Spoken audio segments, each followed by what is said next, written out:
Well, last week I tried to demonstrate to you that God can ordain evil without committing sin. That was my goal. That God can ordain evil without committing sin. My third proposal, here we go. I'd like to add on that. Here's my next step in this conversation for you tonight. God uses man's evil for his own good purpose. God uses man's evil for his own good purpose. All right. To demonstrate this, I wanted to show you another prophecy from Isaiah. This is the last time we're going to turn around in our Bibles. Go to Isaiah chapter 10. We're going to hang here for the remainder of the message. Now, this is the same time frame. This is the prophet Isaiah in the days of Hezekiah speaking about Sennacherib and the Assyrians. I'm going to read verses 5, 6, and 7 from chapter 10. Isaiah says this, "Woe to Assyria, the rod of my anger, and the staff in whose hand is my indignation.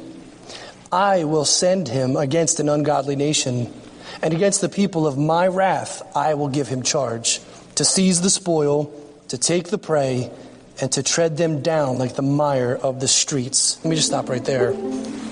God is expressing his anger in Sennacherib's destruction. Can you see that?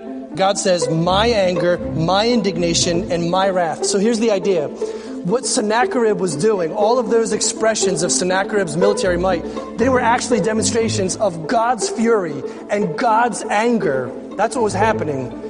God says, all this action down here, this man going around and conquering these nations, God says, it's my wrath. They're the vessel of my indignation. Look at the commanding language in verse 6. I will send him. I will give him charge. That's God. This is so great. This is God revealing himself as the commander-in-chief over Assyria's commander-in-chief. So God's are capital C's, theirs are lowercase c's.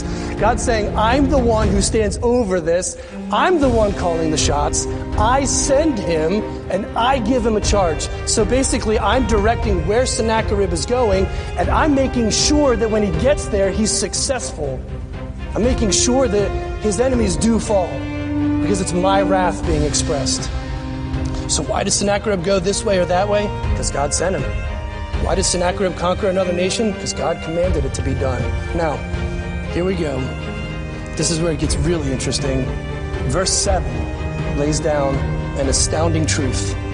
Yet he does not mean so, nor does his heart think so. But it is in his heart to destroy and cut off not a few nations. God says, I'm angry. I'm sending him. I'm using him. I'm directing him. I'm enabling him.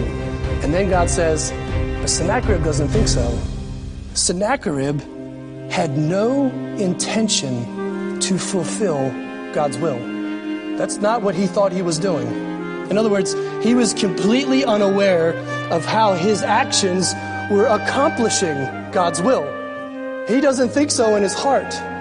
He's not marching around with his army saying, today we're going where God sends us, and today we will conquer if God wills. That's not how this man thinks. He does not mean so. Sennacherib's sole focus, here's what he thought in his heart, and the rest of the prophecy unfolds this. Sennacherib was only focused on his own glory, on growing his own empire. That's all he intended in his heart, was to conquer another nation and prove his own greatness and his own worth. He does not see himself in any way, shape, or form as a servant of God. But that's how God talks about him.